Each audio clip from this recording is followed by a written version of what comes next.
Shadow work is the process by which we uncover the unconscious influences that are causing havoc on our thoughts, our emotions and feelings, and our actions. And there's a lot in the shadow. The shadow we may see as the unconscious, as Carl Jung talked about. He said, until you make the unconscious conscious, it will drive your life and you will call it fate. And that's a perfect summary of the power of the shadow. We habitually play out these patterns of thought, of emotions and feeling and actions. We habitually play them out. They are deep grooved neural models in our system. Even if they are harmful to ourselves, harmful to our relationships, they are unconscious influences. Now, this is really important. When I started to get into shadow work, I simply thought that meant my past experiences, the traumatic experiences that I experienced as a child. That's the fundamentals of shadow work, is to process that and integrate that. And as I have journeyed and educated myself and learned and practiced the art of shadow work, it's so much more than just the past. It includes the present and the future, which is really important to understand. It affects our present in terms of our identity.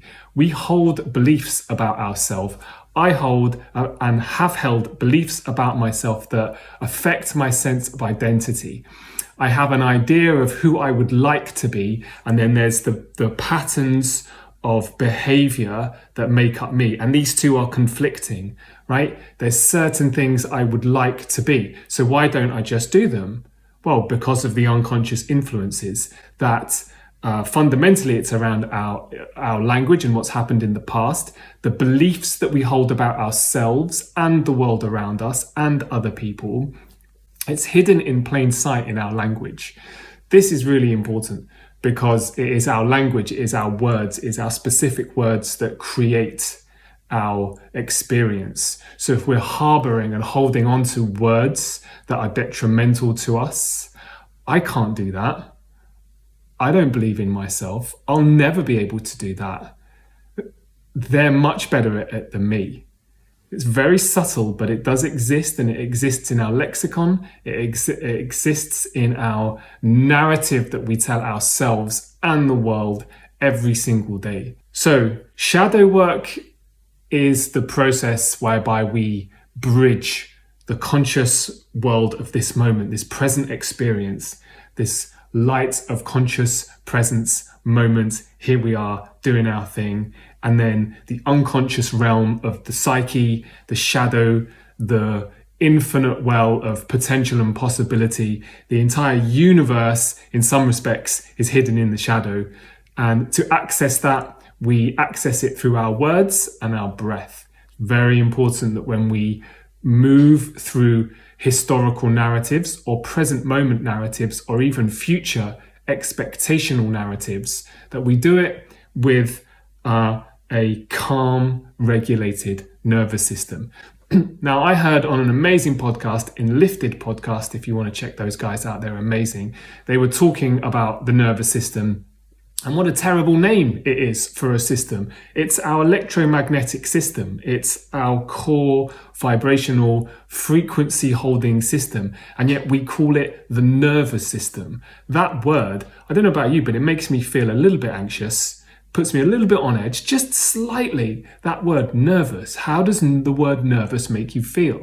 It makes you feel a little bit nervous. So that's a terrible word for a system that encompasses our entire body. The electromagnetic system is a much more apt name. Everything is electromagnetic, right? Everything, that's the state of the universe. But we won't go into that. That's a bit of a rabbit hole. But thoughts, beliefs, actions, feelings, emotions, they at their core are vibrational. They have an electromagnetic frequency, and they think about specific words. Think about how specific words make you feel, right? Thoughts create feelings through the nervous system, through the electromagnetic system.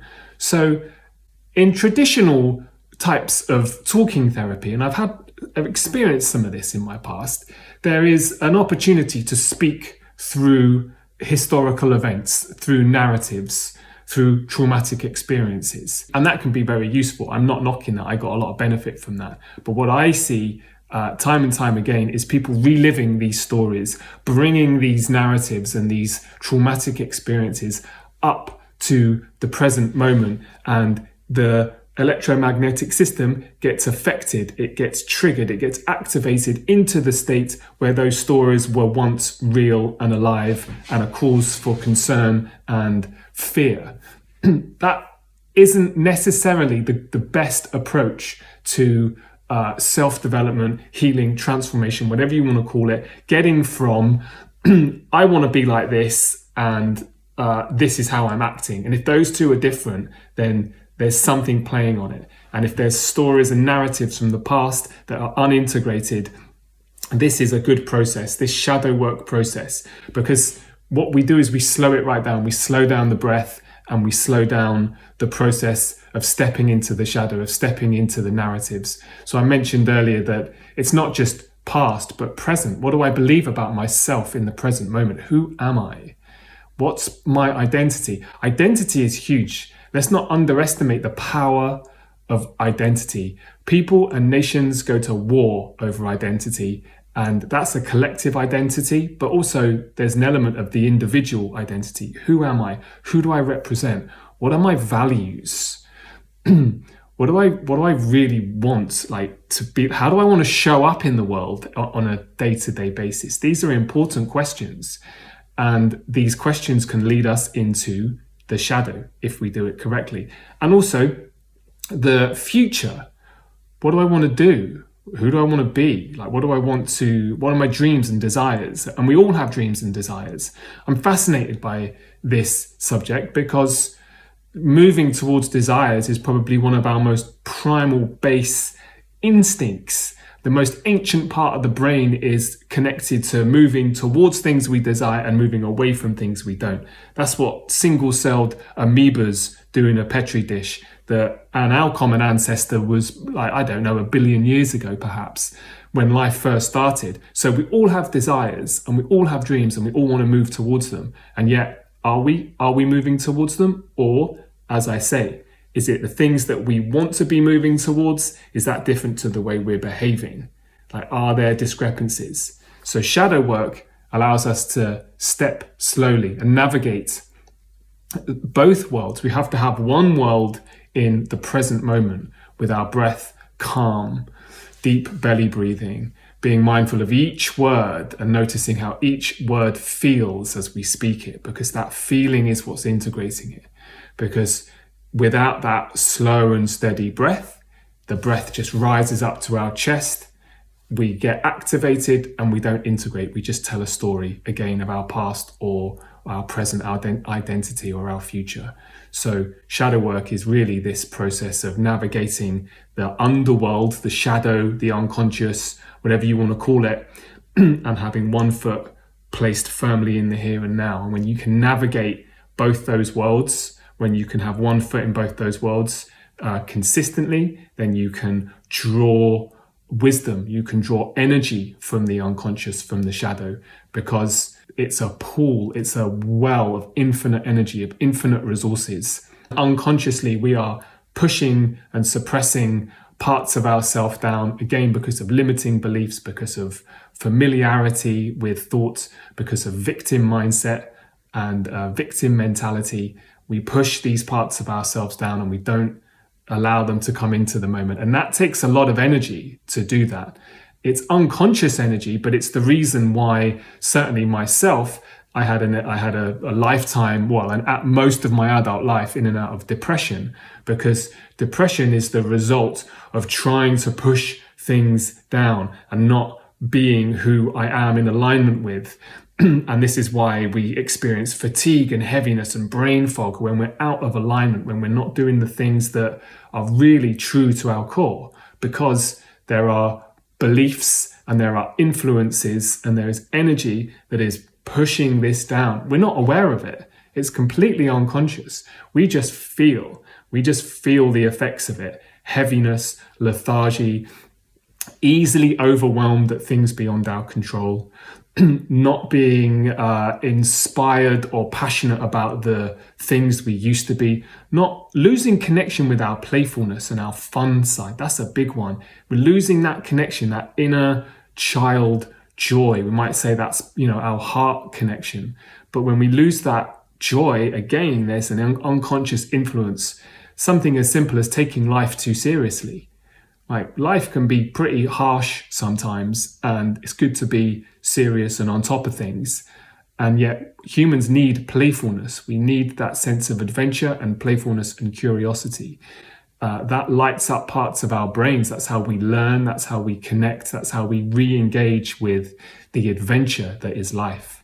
And the great thing about the shadow work process is that when we start to navigate the unconscious, the shadow, and we start to articulate with precision certain stories that we may unconsciously know about, but we're going in slowly, we're going in with the breath.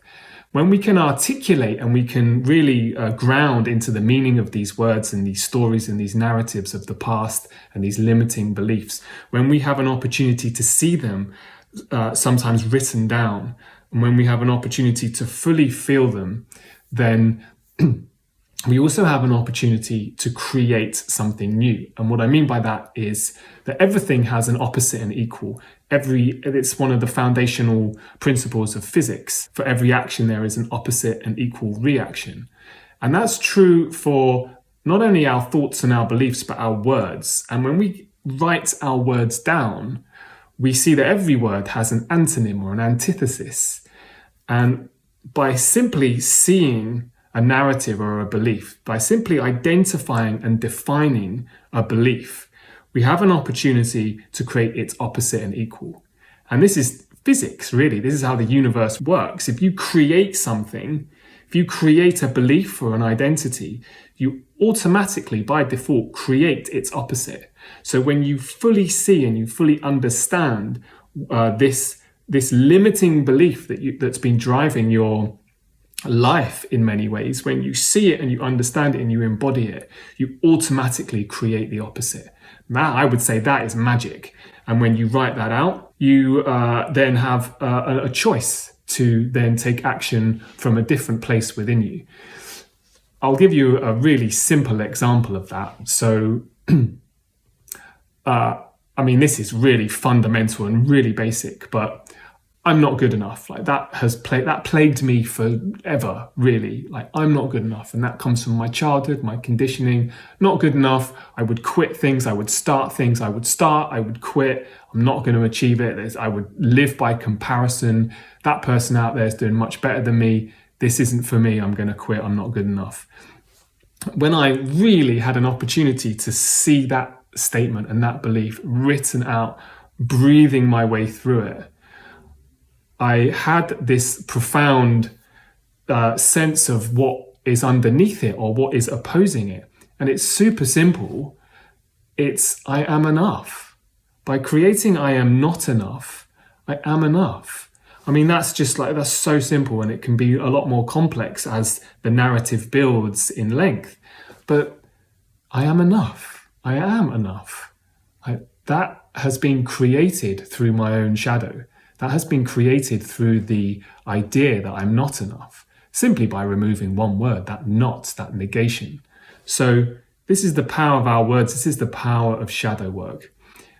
Thank you, and I will see you next time.